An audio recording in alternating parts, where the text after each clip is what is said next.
The spot is dried and is placed. It is placed in a closed jar.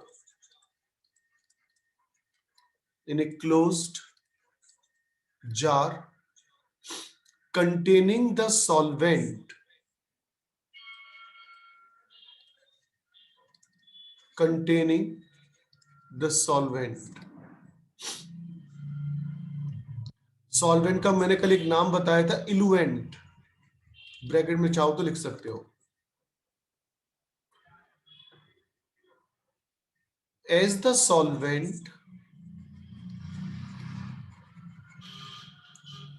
solvent moves up, as the solvent move up along the plate,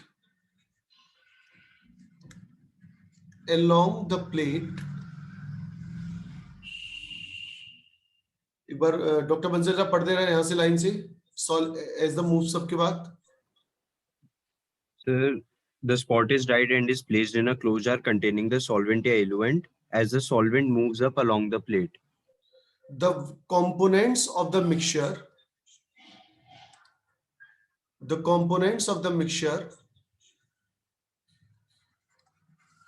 move up along the plate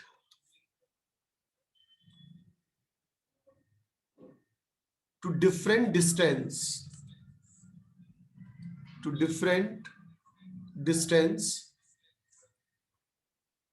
depending upon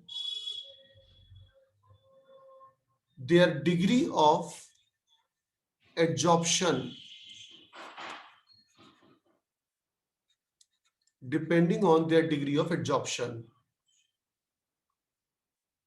As a result,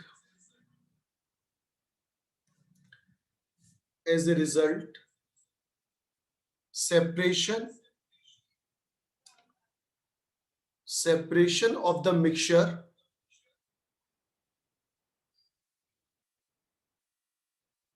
is possible within few minutes.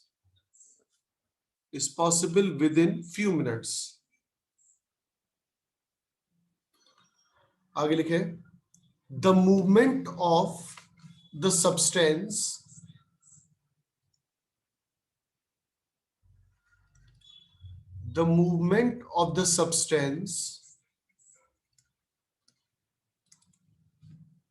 relative to the solvent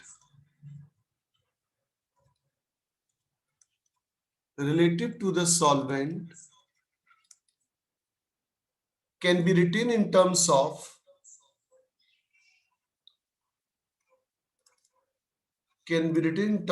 retention factor RF. Next line से लिखिए, RF is equal to distance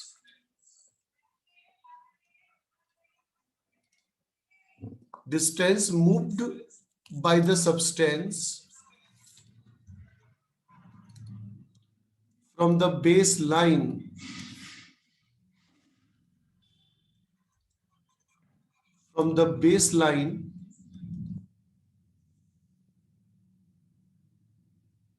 to the distance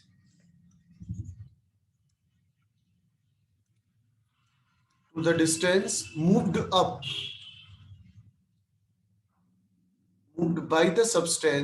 by the solvent from the baseline.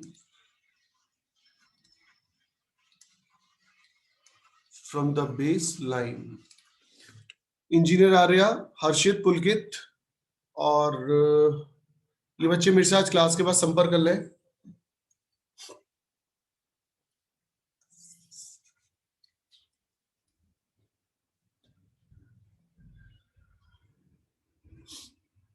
सभी student NCERT सामने रखें और जरा वहां निकालें. NCERT में रिटेंशन फैक्टर का क्या डायग्राम दे रखा है, चेक करके बताइए.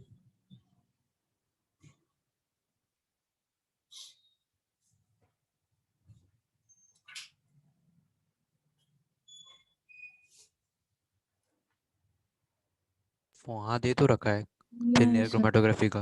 हाँ नहीं, जो मैंने डायग्राम, जैसे मैं चाहता हूँ एक जार वाला कोई डायग्राम है कि नहीं, देखिए बताइए। आज है Yes, sir. वाला हाँ तो तो है। बस वही वाला डायग्राम बना लो फटाफट से, चलो एनसीईआरटी से।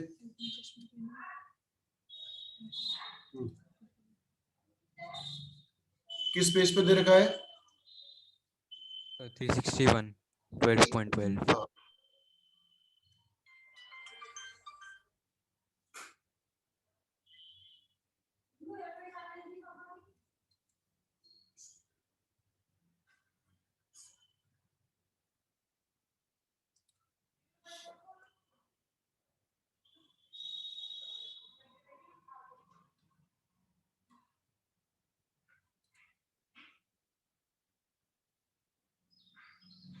इस वाले डायग्राम को देख रहे हो ना जो मैं बना रहा हूँ बेटा?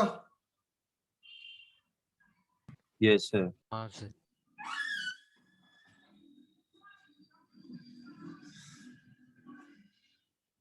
जल्दी से बना लो, बहुत ही आसान चीज है।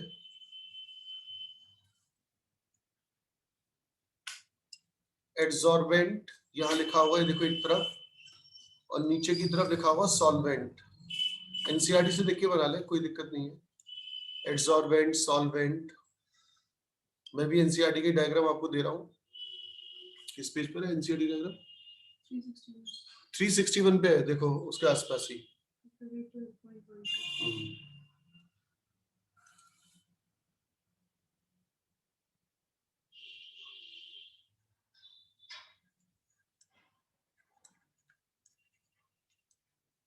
सैंपल स्पॉट, और ये आपको पता ही है क्रोमेटोग्राफिक प्लेट या chroma plate.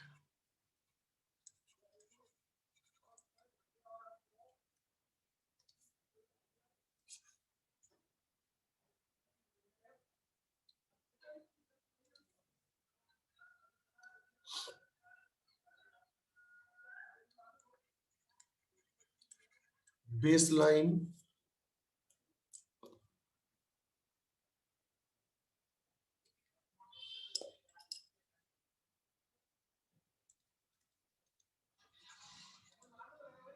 Spot component,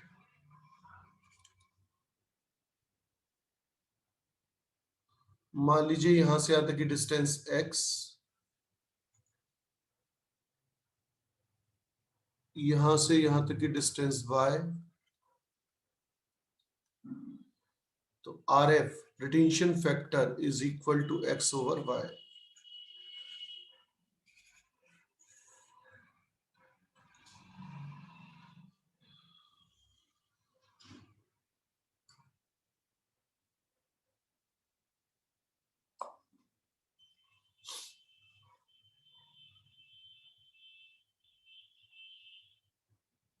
noted?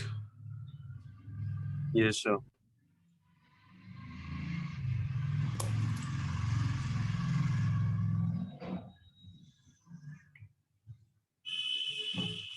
देखो समझा दूं जरा भाई, क्या ये कैसे क्या है, बहुत बड़ा आसान सा है।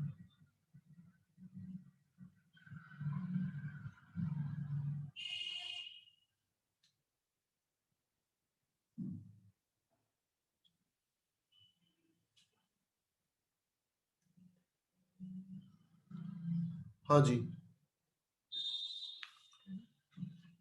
एक कांच की प्लेट ले ली, स्लाइड देखिए ना आप लोगों ने बेटा, बहुत ही आसान है, 1 मिनट के अंदर समझ लो। Yes, sir. कांच की जो स्लाइड होती है ना छोटी सी, आप जैसे कभी किसी का ब्लड टेस्ट हुआ है बेटा? Yes, sir. अच्छा, देखा बच्चा. देखा है, तो वो क्या होगा, जैसे आपका उसने ब्लड निकाला, जो भी व्यक्ति है, सैंपल निकाला, वो क्या करता है, ड्रॉप करके उस पर रख देता है ना स्लाइड के ऊपर। हाँ सर। तो उसी तरीके से बेटा, एक बहुत ही बेसिक चीज है, रटने की जरूरत नहीं, एक बार बस कॉमन सेंस से पढ़ लेना। एक कांच की प्लेट ले ली, उस प्लेट पर हमने कोटिंग कर दी होगी किसकी, अभी मैंने 3-4 एग्जाम्पल लिखे थे ना, सेल्यूलोज का, सिलिका का, ये कोटिंग कर एलुमिना। यूनिफॉर्म कोटिंग कर दी बिकॉज प्लेट पर। अब उसके बाद एक मिक्सचर है आपके पास, उस मिक्सचर, ये मिक्सचर है मान लीजिए, इसके अंदर मान लीजिए दो दो सब्सटेंस मौजूद है, ए और बी, आप उसको सेपरेट करना चाहते हो, तो आपने क्या करा, उस ग्लास की प्लेट पर, जो प्लेट आपके पास थी, ये ग्लास की प्लेट है मान लीजिए आपके पास, उस पर आपने क्या करा, इसका एक स्पॉट बना दिया। जैसे ये बेस लाइन मान लो, तो इससे थोड़ा सा ऊपर एक स्पॉट बना दिया, और एक ये खाली कंटेनर है, ये इस खाली कंटेनर के अंदर नीचे सॉल्वेंट भरा हुआ है, इस प्लेट को आप ले गए और इस यहाँ पर उस प्लेट को लाके आपने लगा दिया।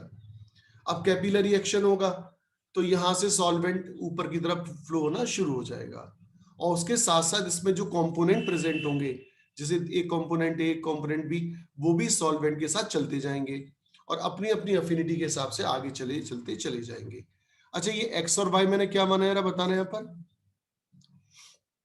Sir, X है distance moved by the spot, Y है distance moved by water. Distance moved by the substance from the baseline. Baseline का मतलब क्या है, जो लोअर एंड है इसका, और सॉल्वेंट कितना चल गया, वाई। अच्छा, एक बात ध्यान रखना, दुनिया में जितने भी सब्सटेंस है ना, हर एक की आरएफ एक कैरेक्टरिस्टिक फीचर होता है, तो हम ना बड़ी आसानी से आइडेंटिफिकेशन कर सकते हैं कि अगर मान लीजिए किसी सब्सटेंस का आरएफ फैक्टर मान लीजिए आ रहा है 0.27, तो हमने पहचान कर लिया कि ये कंपाउंड नाइट्रोबेंजीन रहा होगा। इस तरीके से हमने आरएफ फैक्टर के बेसिस पर भी हम किसी कंपाउंड की पहचान कर सकते हैं, क्योंकि दिए गए सब्सटेंस के लिए और दिए गए सॉल्वेंट के लिए फिक्स होता है, तो बहुत ही आसान चीज है। अच्छा, कल जो बताया था कॉलम क्रोमेटोग्राफी, उसमें क्या होता है बताना, याद करो। ऊपर से हम क्या करते थे, तो ऊपर से मिक्सचर XYZ का एक उसके अंदर सर ऑर्गेनाइज वेट जो कॉलम का सर ऊपर से एफिनिटी नीचे होती जा थी रहा वो था सर, सबसे पहले चला जाता था, हम जो डिस्टेंस डिस्टेंस ट्रैवल की एफिनिटी ज्यादा होती थी, वो कम डिस्टेंस ट्रैवल करता जरा था। बेटा आप जरा फटाफट से देखो, जरा एनसीईआरटी देना, उसमें एनसीईआरटी में देखो कि क्या वो पार्टीशन क्रोमेटोग्राफी है या छोड़ दूं उसे। है सर। अरे अरे, तो मान नहीं रहा यार एनसीईआरटी वाला। देखो हेडिंग डालो, partition chromatography, super fast speed से लिखना बेटा, है ना, ये लास्ट आर्टिकल है। अच्छा, कल क्वेश्चन आप सभी को मिल गए, हाँ सर, उसका डिस्कशन की डेट क्या फाइनल हुई है बेटे, सैटरडे। वेरी गुड, पूरा चैप्टर याद करके बैठना है, पार्टीशन क्रोमेटोग्राफी। और किसी बच्चे को किसी आर्टिकल में दिक्कत हो ना, तो डिस्कशन करते समय मुझे कभी भी बता दे कि सर हमें ये वाली बात समझ में नहीं आई थी, और ये हो गया था, तो हो गया था, ऐसे हो गया, वैसे हो गया, वो बता दे तो मैं आगे एक्सप्लेन कर दूं, प्रोवाइड उस बच्चे के नोट्स पूरे हो। Partition chromatography, it is based upon the difference, it is based upon the difference in the tendency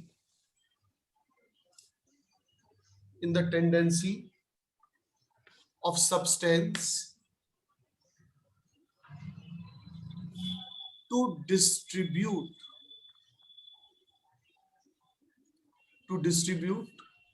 or partition between two phases,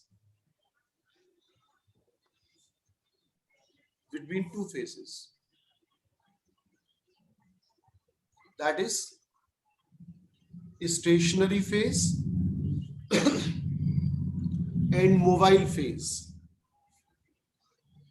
stationary phase and mobile phase। सबका मेथड अलग अलग है, बस यार, बस सबका मेथड किस पर आधारित है, एडजॉर्प्शन पर। पेपर क्रोमेटोग्राफी या पार्टीशन क्रोमेटोग्राफी में पेपर ले लेते हैं, कॉलम क्रोमेटोग्राफी में कॉलम ले लेते हैं, बस इसी तरह से सारे। सर स्टेशनरी फेज के बाद क्या है? एक बार पढ़ दे बेटा कोई बच्चा। Stationary phase and mobile phase. Okay, paper chromatography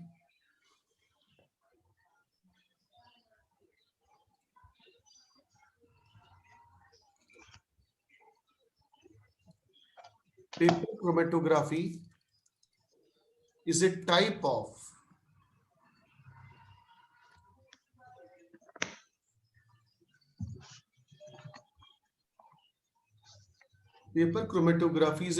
of partition chromatography is a type of partition chromatography in which the adsorbent column is a paper strip. Is a paper strip. Comma लगाएं. A special type of paper, केवल laboratory में मिलेगा ये. Special type of paper known as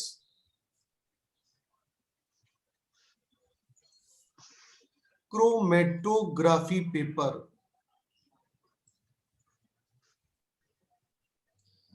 Known as chromatography paper, which contain water, trapped in it.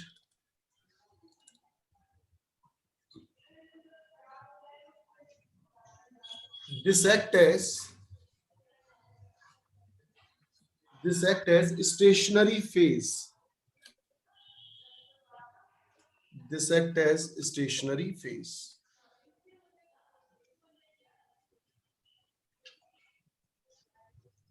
Homework सुन लीजिए.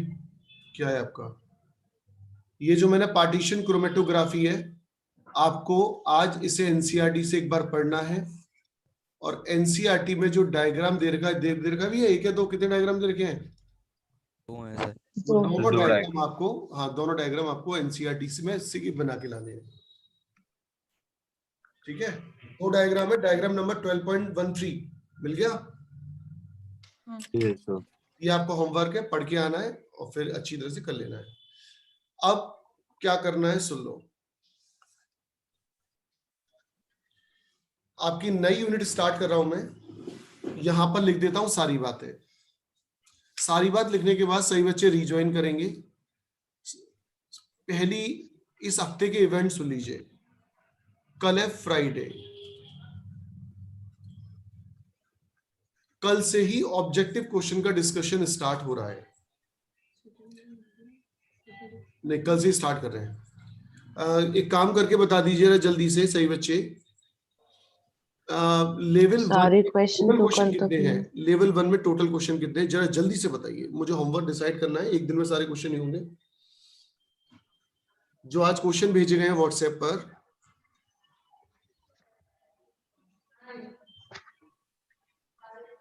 Sir, 84. 84. कल class में 1 से 84 तक के सभी ऑब्जेक्टिव क्वेश्चन का क्लास में डिस्कशन होगा. ठीक? ओके, ये तो कल का होमवर्क हुआ. केवल 84 क्वेश्चन का कल डिस्कशन होगा और ये डिस्कशन लगातार कंटिन्यू रहेगा सैटरडे को. ठीक? क्या आपको ज्यादा क्वेश्चन तो नहीं लग रहे हैं किसी बच्चे को?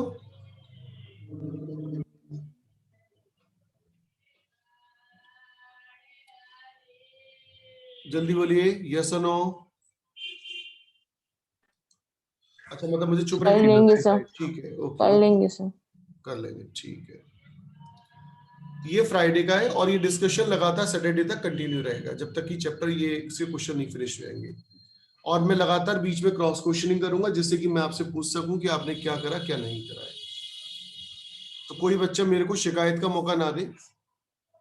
ठीक, ध्यान रखना इस बात का. आज ही जुट जाना.